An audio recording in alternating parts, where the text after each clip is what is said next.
kabarnya? Semoga selalu sehat ya. Kembali lagi bersama kita, ada saya Kristal Osyani dan juga saya Dr. Vito Damai. Kita kembali di Ayo Hidup Sehat, dan sekarang kita tahu bahwa kalau kita harus keluar rumah adalah fungsi kita, fungsi tubuh, kekebalan tubuh kita adalah modal kita supaya tetap bertahan, nggak sampai terinfeksi penyakit yang lain. Kita tahu bahwa pencegahan lebih baik daripada mengobati. Nah, ngomong-ngomong soal obat, kita akan bahas mengenai obat-obatan yang alami dari tanah Indonesia bersama dengan Dr. Bawai Muli, seorang pakar obat-obatan medis. Dok, ini kita ngomong soal lengkuas. Lengkuas tahu nggak? lengkuas itu adalah bumbu dapur tuh. Biasanya itu buat sayur asem, rendang, ayam bakar. Jadi lapar deh. Nah, soal makanan jago banget deh emang dia. Tapi kira-kira lengkuas itu ada nggak ya manfaatnya tuh selain untuk bumbu masakan gitu, dokter? Ada nggak sih, dokter?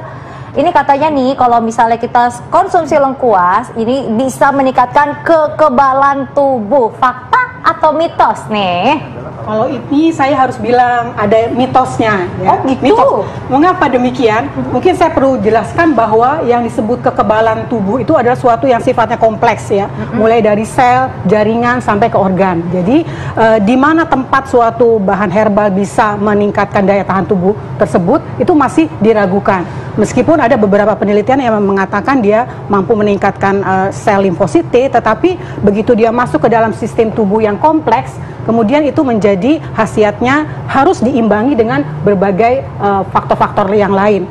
Misalnya adalah adanya daya tahan tubuh itu harus dijaga dengan cara asupan gizi yang seimbang, kemudian kita istirahat yang cukup, dan yang penting lagi adalah kita exercise atau olahraga yang seimbang seperti itu. Jadi berarti bukan cuma makanan saja, tapi juga aktivitas fisik juga penting, istirahat juga penting. Betul. Nah, tapi sekarang kita harus tahu bahwa tubuh kita ini juga perlu asupan makanan kan, dan kita harus pilih-pilih nih makanan apa yang penting sebenarnya. Nah, kita akan lihat fakta atau mitos mengenai lengkuas tadi ya. Iya, katanya nih si lengkuas ini bagus atau untuk mengurangi peradangan yang dapat menyebabkan penyakit. Ini fakta atau mitos, dokter? Apalagi lagi pandemi nih, dokter, kayak gini perlu banget nih. Ini fakta atau mitos nih, dokter? Kalau yang ini adalah suatu fakta. Wow, fakta. Ya, jadi penjelasannya adalah berbagai kandungan atau zat aktif yang terdapat di dalam lengkuas ini banyak mengandung antiinflamasi atau anti peradangan. Yang sudah banyak buktinya adalah digunakan untuk peradangan pada daerah sendi. Oh jadi, gitu. Ya, tapi cara konsumsinya gimana, dok? Apakah direbus apa gimana? Ya, spesifik untuk pengobatan pada radang sendi biasanya sudah ada sediaan jadinya. Jadi dalam bentuk kapsul, dikonsumsi tentunya dalam jangka panjang ya. Kita tidak bisa mengharapkan lengkuas itu kemudian menyembuhkan dalam jangka waktu pendek. Biasanya penggunaan sekitar 1 bulanan itu akan mampu mengurangi atau menghambat durasi sakitnya di daerah sendi tersebut. Oh, jadi bentuknya itu kayak kapsul gitu ya, dokter? Ya, tinggal diminum aja ya. Ih, praktis banget ya. Tapi kalau misalnya selain kapsul nih, dok, ini kan kalau ibu-ibu nih, saya nggak percaya kalau misalnya udah ada kapsul-kapsul, udah ada kandungan kimia yang apalah. Nah, kayak gini gimana tuh, dok? Iya, kalau untuk penggunaan tradisional, kita bisa menggunakan lengkuas atau disebut laos tadi dalam bentuk bubuk kering seperti ini, ada yang sediaan sudah jadi, atau kalau rajin, kristal rajin, kamu bisa marut. Kemudian biasanya ini hasil parutannya seperti ini. Ini bisa diperas ya, kemudian dicampur dalam air mendidih seperti itu. Kemudian disaring dan air rebusannya tadi bisa dikonsumsi secara teratur 2-3 kali sehari dengan tujuan misalnya untuk mengurangi rasa sakit seperti itu, atau mengurangi rasa kembung di daerah saluran cerna gitu. Kalau misalnya seperti ini yang sudah menjadi bubuk dan mungkin dibikin sebagai olesan, apakah dia masih punya efek nggak? Ya, beberapa penelitian mengatakan bahwa penggunaan secara topikal pun mampu dapat mengurangi, meredakan rasa nyeri di daerah persendian seperti itu. Jadi dioles ya, dokter ya? Tetapi kita harus ingat bahwa kita gunakan, kalau kita lihat ini sediaannya basah, kita harus yakinkan bahwa ini tidak tercemar oleh patogen yang lain, karena biasanya cenderung kalau dia sudah dalam keadaan basah bisa hinggap jamur seperti itu. Jadi gunakan sesegera mungkin. Jadi setelah diparut kemudian langsung digunakan atau ditempelkan ke area yang sakit seperti itu. Oke. Nah, terus dari gitu kalau misalnya itu kan tadi kan diparut nih, dokter. Kalau misalnya nih, ini aku jadi banyak nanya mulu, ini kan ibu-ibu. Konsumsi air rebusan lengkuas ini secara rutin dapat membantu mengurangi rasa sakit. Fakta atau mitos? Tapi jangan dijawab dulu, dokter. Biar pada penasaran. Makanya jangan kemana-mana, tetap di Hidup Sehat. Wih, itu dia rempah mahal-mahal banget ya dokter. Daripada beli emas apa perhiasan, mendingan beli rempah tadi menurutku sih. Enggak sih, perhiasan sih. Oh, perhiasan ya. Tahu udah aku pancing loh tadi loh. Tahu nggak? Ternyata kesehatan itu kan lebih mahal daripada yang lain-lain. Makanya kalau tetap dong kalau gitu. Makanya sekarang kita bahas masalah yang mahal nih. Lengkuas nih mahal nih kalau hitung-hitung. Iya. Iya dokter, kita juga nggak lupa dong. Untuk pemirsa di rumah nih yang kalau misalnya ingin langsung berkonsultasi dan juga ingin bertanya dengan narasumber kita hari ini, bisa langsung ya untuk mend-DM Instagram kita di @hidupsehat_tv1. Dan sebentar lagi nanti kita juga ada video conference pastinya. Jadi langsung nanya berarti langsung ya? Langsung dong. Oke, baik nih. Fakta atau mitos yang belum dijawab tadi apa yang utama tadi? Konsumsi air rebusan lengkuas secara rutin ini bisa membantu mengurangi rasa sakit. Fakta atau mitos dokter? Ini fakta. Fakta. Ya, ini perlu digarisbawahi bahwa sakit itu adalah suatu respon terhadap adanya suatu peradangan. Tetapi tidak semua sakit bisa diatasi dengan lengkuas ya. Jadi ada sakit-sakit tertentu atau peradangan tertentu yang secara ilmiah dibuktikan dapat digunakan lengkuas ini. Tadi seperti saya sampaikan bahwa biasanya sakit-sakit oleh karena sendi itu bisa dibantu dengan penggunaan lengkuas tadi. Jadi lebih ke sakit sendi-sendi ya dok kalau untuk lengkuas ya. Jadi tidak semua sakit ya. Kita tidak bisa mengeneralis. Sakit karena dikecewakan oleh orang-orang masa lalu nggak bisa ya. Itu bisa kalau banyak-banyak diminum dokter. Iya, oke. Nah, sekarang kalau misalkan ingin mengurangi reda-reda karena nyeri tadi, karena mungkin orang-orang yang mungkin ya sakit-sakit badan nggak jelas ya, kadang-kadang gitu ya. Itu apa yang bisa dilakukan sebenarnya? Ya, secara tradisional biasanya nenek moyang kita menggunakan parutan dari lengkuas ini, kemudian direbus, kemudian diminum secara teratur seperti itu.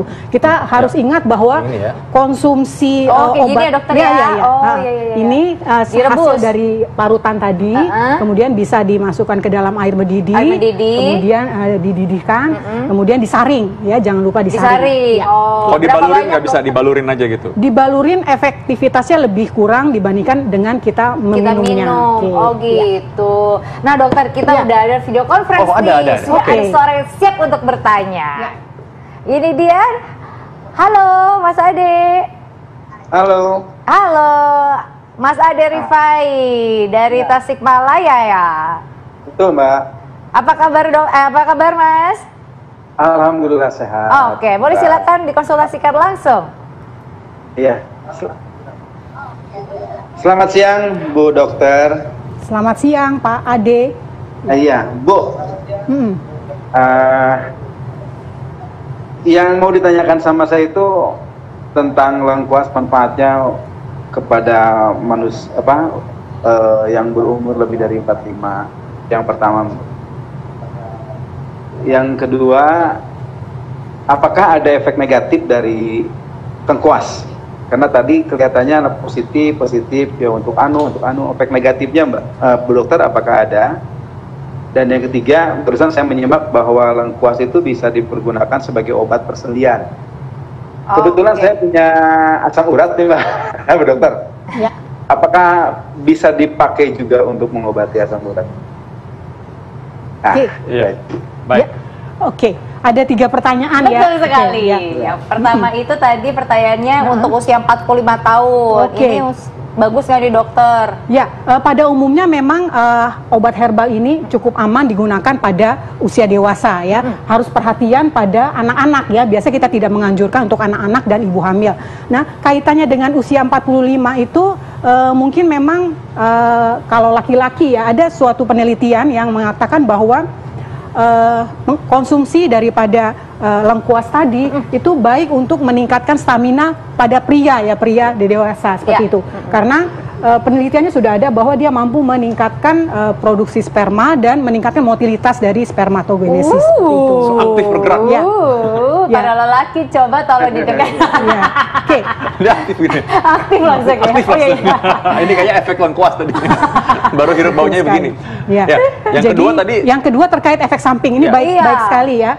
Pertanyaan dari Pak Ade tadi bahwa kita tidak boleh mengeneralize bahwa semua obat herbal itu adalah aman ya. Ada efek samping, terutama kalau misalnya kita menggunakan obat herbal bersama dengan obat-obat tertentu, misalnya obat-obat pengencer darah seperti itu ya. Obat pengencer darah bila dikonsumsi bersama dengan herbal rimpang tadi itu bisa menyebabkan perdarahan seperti itu. Dan ada lagi tentunya bila digunakan pada dosis yang terlalu banyak itu bisa mengganggu saluran pencernaan, bisa menyebabkan iritasi saluran pencernaan. Jadi gunakanlah obat herbal dengan dosis yang aman ya, tidak berlebihan seperti itu. Yang aman tuh seberapa banyak sih dokter kira-kira sehari gitu? Artinya kita bisa menggunakan, katakanlah kalau untuk parutan tadi mungkin sekitar 2 cm, 3 cm ya, untuk 1 kali minum seperti itu. Oh ya, gitu. Dikonsumsi 1 atau 2 kali sehari. Tetapi memang ada orang-orang yang cenderung tidak tahan ya lambungnya. Itu memang kita harus waspadai seperti itu. Jadi berarti harus tahu mengenal diri sendiri juga ya. Betul Tadi sekali, adalah gitu. penyakit sejuta umat, asam urat. Nah, gimana tuh asam urat tuh? Oke, asam urat umumnya terjadi oleh karena produksi asam urat yang meningkat ya. Biasanya banyak faktor ya, apakah karena pengeluarannya yang terhambat atau karena intake-nya yang atau masukan yang berlebihan atau karena metabolismenya. Nah, pada prinsipnya bila terjadi peningkatan asam urat itu kita harus berikan obat yang sesuai. Jadi artinya obat modern ya, obat kimia ya. Jadi penggunaan obat herbal ini hanya untuk meredakan sakitnya saja, bukan untuk menurunkan kadar asam uratnya seperti itu. Jadi tetap kita harus tahu juga asam uratnya berapa kadarnya. Jadi Mas Ade bisa cek di laboratorium berapa kadar asam uratnya, baru bisa tahu ya. Kalau mengurangi tadi nyeri-nyerinya bisa sedikit lah dengan ini ya. Nah, ada lagi Mas Ade? Mudah-mudahan sehat-sehat. Diparut atau diminum air lengkuasnya untuk asam urat atau gimana? Ya, caranya untuk meredakan nyeri biasanya kita gunakan secara tradisional, umumnya nenek moyang kita memarut ya, diparut kemudian diperas ya sarinya, kemudian dicampur dengan air mendidih dan dikonsumsi seperti itu. Sama nggak kalau di blender? Lebih kurang sama aja, boleh. Tetapi tentunya kadang-kadang kalau di blender itu kita harus cukup banyak ya. Jadi bukan untuk digunakan sekali minum, tetapi bisa untuk dosis terbagi seperti itu. Oh ya, baik. Oke, terima kasih Mas Ade. Pertanyaannya semoga selalu sehat ya. Amin, amin. Terima kasih Bu Dokter. Sama-sama. Dokter Vito, terima kasih banyak.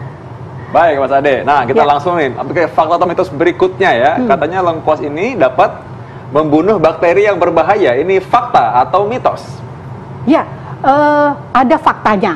Ya, ada faktanya. Mengapa demikian? Karena memang dalam uji laboratorium itu beberapa kuman, ya tidak semua kuman tentunya, yaitu kuman-kuman kulit umumnya, ya, kuman-kuman Staphylococcus, Streptococcus yang biasanya ada di permukaan kulit kita. Apa fokus dok? Apa fokus? Ya, pokoknya yang bentuknya kayak mall namanya ya. Ya. Itu apa sih dokter, bakteri kayak apa jenisnya kalau di kulit? Biasanya bakteri yang ada di kulit yang menyebabkan apa ya? Panu. Kayak korengan. Oh, bukan panu. Kalau panu biasanya jamur ya. Koringan. Korengan ya, kalau kita umum sebutnya sebagai korengan yang ada karena suka ada pusnya ya, nanahnya. Oh, nanah korengan. Jadi, gitu dokter. Oh, ini bisa ya dokter mengurangi. Jadi ya, artinya mengurangi karena dia punya efek antibakteri seperti itu. Suka ekspresi tadi dia barusan gitu gimana tadi?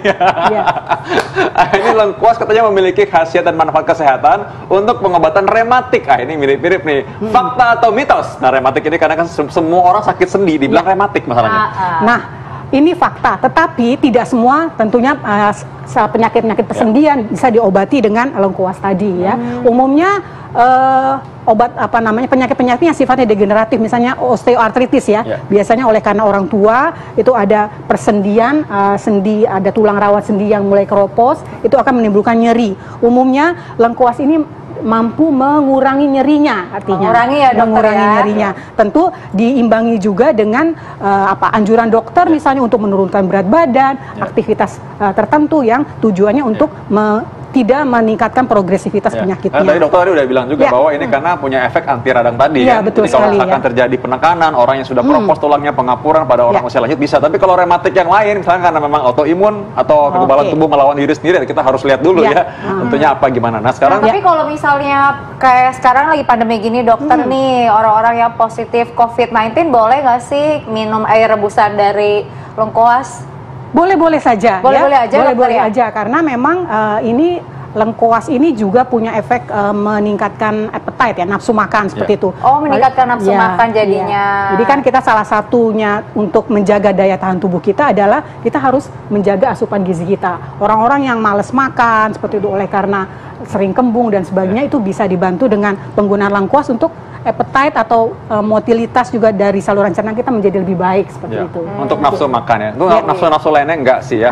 Nafsu untuk marah maksudnya. Tolong, Iya, tolong. benar, Nafsu benar, untuk benar. marah maksudnya. Betul, Jadi betul. lebih sabar gitu. Aku nangkep sekali dokter Iya, iya. Vito. Tapi ada nggak sih dokter nih orang-orang yang kira-kira sakit yang nggak boleh minum air rebusan lengkuas?